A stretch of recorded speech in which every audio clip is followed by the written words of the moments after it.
I welcome you all to this press conference organized by the national leadership of the National Association of Nigerian Students, NANS, centered on the hike of pump price and other tariffs.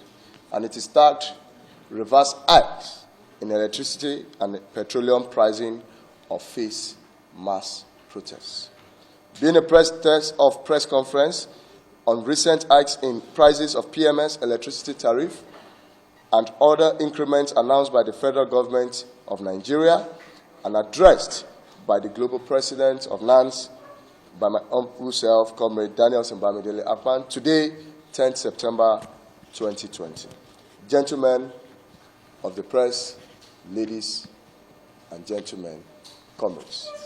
It is no longer news that the federal government, in a sweeping total deregulation and subsidy removal policy, announced another increase in the pump price of petroleum and premium motor spirit.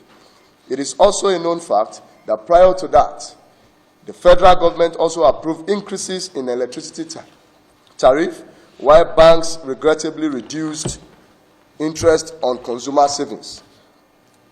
The effects of these increases, amidst earlier increments made in value-added tax, VAT, and multiple taxations on goods and services, have started causing untold hardship and unbearable consequences on Nigerians, thereby compounding the obvious imbalances in the economic and social life of Nigerians, most of whom are dependent on unstable electricity supply and PMS to do businesses and make ends meet daily.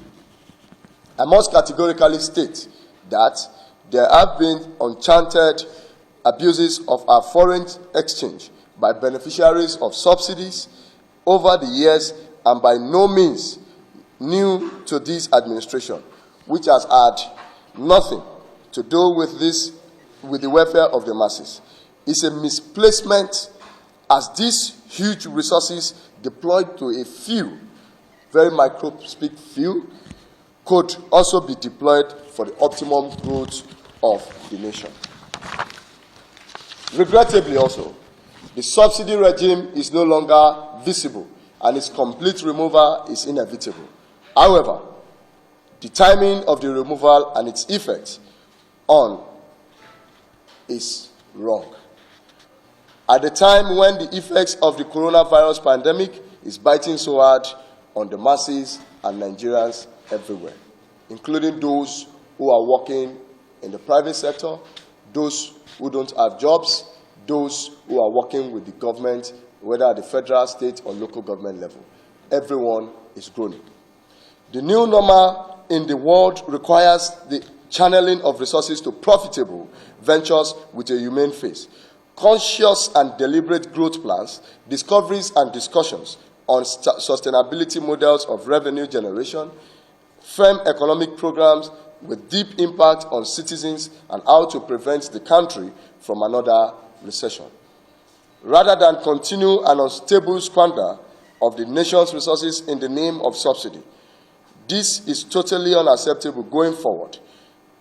However, the period of the increase due to such removal leaves all in wonder.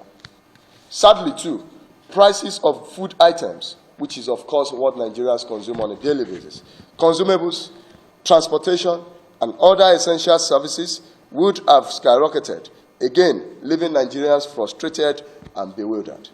Nigerians are not unaware of government's unending explanations and reasons for these emerging biting policies. They understand the dynamics in the oil sector.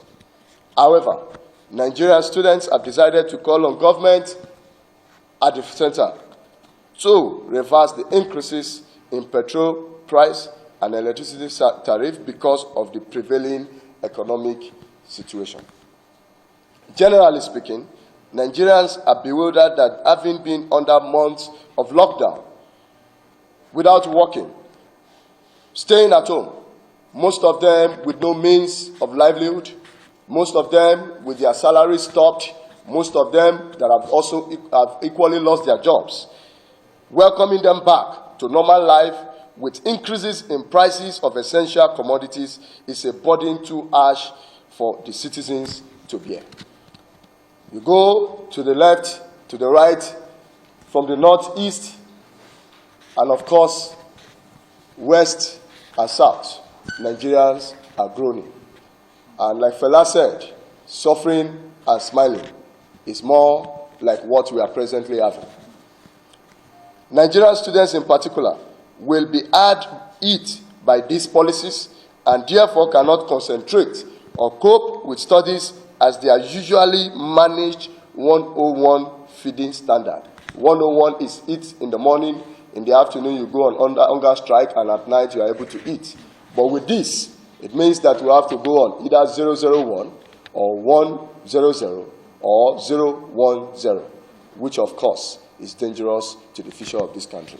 Someone that is not well fed, that does not have good feeding ability, will certainly end up in kwashiorkor.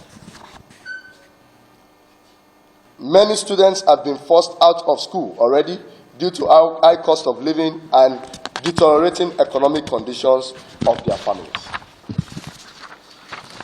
As you already know, Nigerian students' NANS structures within the states and across the country have been protesting against the latest announced prices as directed by the National Secretariat of NANS. The process will continue as planned. On behalf of the NANS leadership, I hereby direct the entirety of Nigerian students to reaffirm our commitment to ongoing calls for the reversal of these hikes by the federal government. Precisely on Monday, 14th September 2020, Nigerian students shall be making a loud statement that will be loud enough for the deaf to hear within the conference, the circumference of Nigeria, and of course beyond. In a mass protest across the 6 geopolitical zones, the Federal Capital Territory to demand outright reversal of the insensitive prices hike. Now is the time to reset our priorities as a government, people, and develop with a common purpose that seeks the good of the common man. Perhaps, if our refineries were to be working, if our refineries were to be put to optimum production level and new ones added over the years, Nigerians would by now have long forgotten the pains of persistent increases in especially petroleum products. That the government has realized that Nigerians can no longer bear the pains of long years of neglect. Dishonest oil merchants who have ripped Nigerians of earnings from oil refining, production, and sales at the detriment of the people, nation's reserves, and national development, but should act in consultation with people. Because this decision was reached by the federal government without the consent of the people, without the consent of the masses, without the consent of the structures that are available for such discussions. Only for us to wake up and see that pump price had been increased. The federal government announced 151, and we all know that you don't go to any filling station and get it less than 160. Some sell for 163, while others sell for 162, and just very few of them sell for 161. We cannot continue with this regime. A letter of protest, or we shall be engaging the FG and all ministries, departments and agencies and other stakeholders, both in the finance, power, and petroleum sector. We shall demand, too, efficient service delivery from the discos and the entire power sector.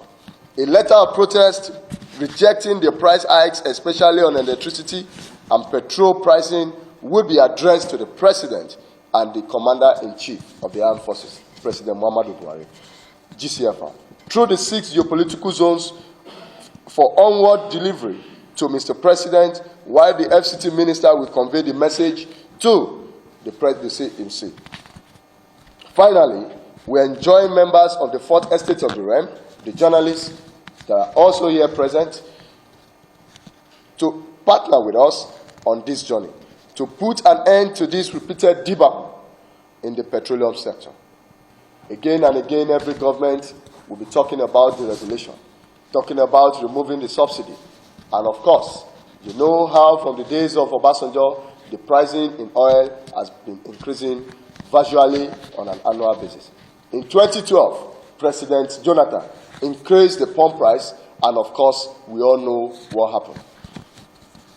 Finally, we assure citizens and the Nigerian government that our resistance to the latest increases has no political undertone and shall not or shall be non-violent. Non-violence, like Mahatma Gandhi said, is the first article of my creed and, of course, the very last article of my existence. It is a cause Nigerians are in dire need of responsible citizens and organizations to champion, and NANS will be taking the lead. Further modalities shall be periodically communicated to the media for effective coverage. I thank you most sincerely for coming. I thank you for the reportage of this. May God bless you, journalists, and bless Nigeria. Aluta, aluta, continua, aluta, aluta, gusta, aluta, gusta, aluta, continua.